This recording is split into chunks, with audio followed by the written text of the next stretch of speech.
Okay, constructors. This is going to be a very, very short explanation of what a constructor is. We started off last little session with a human being class, which looked a little bit like this. And all it had was some variables, which are called fields because they're at the very top level and they're not inside a method, and one method. Now what we don't have is a constructor, and if you look at when human being is created here, it runs a method called human being. Now it does this method is called a constructor because it has nothing inside it.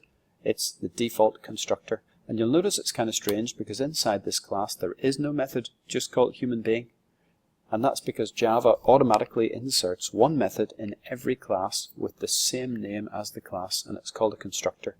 And if I want to, I can actually do it by hand. There you go.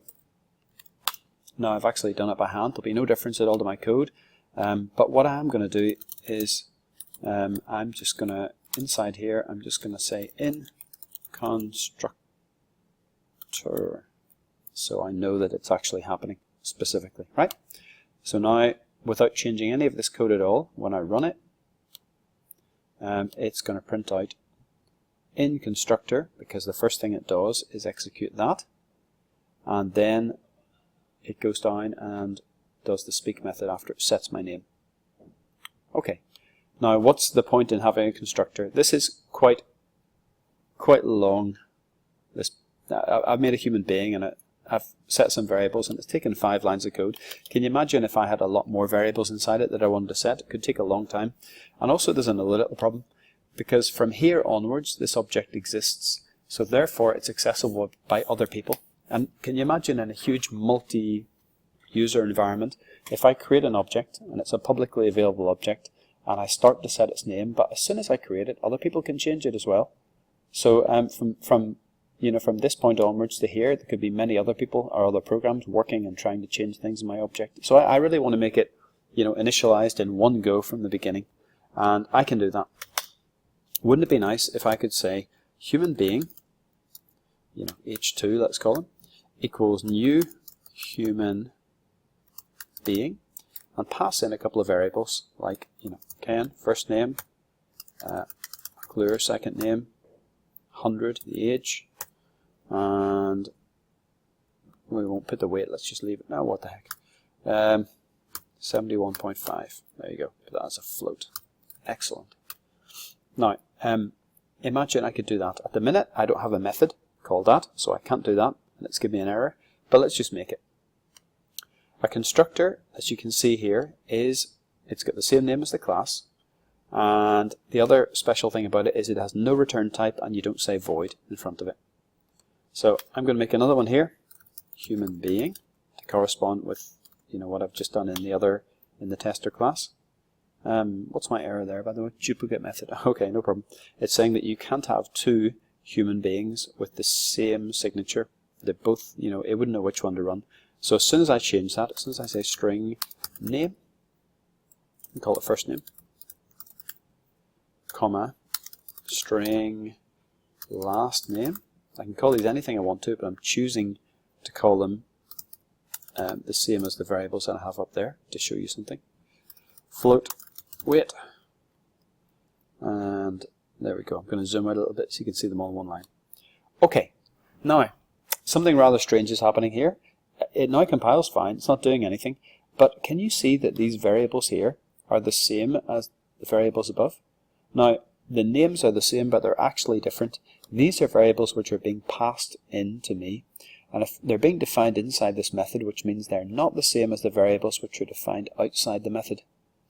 And if I want to refer to the ones up here, I use the this keyword, and if I want to refer to the variables inside here, I just use the name of the variable. So if I say first name, I double click on that, let's put a semicolon, first name equals whatever, hello, and I double click on this, you can see that it highlights where that's defined. Okay. However, if I say this dot first name, now it highlights up there. Can you see that? So therefore, if I want to set the variable up here to the variable that I've just passed in, so remember I pass in my name in the tester program. Look, I pass in Ken here, So I want, whatever I pass in, I want my new object instance to have that field. So I'm going to say this dot first name equals first name, and this dot last name equals last name, and this dot age, as well select it, equals age. This dot weight equals weight. Now what that will do is that will instantly set the values of those fields, which are at the very, very, very top, to whatever I pass in. And just to prove that's happening, I'm going to go back to here and I'm going to say h2.speak. And you'll see, I think I'll change the name here so you can see the difference. I'm going to run it. There we go. It says in the bottom, in constructor, hello world from Ken, hello world from Troy. So they're two separate human beings. The only difference is, look at the code difference, look how neat that is compared to all of this.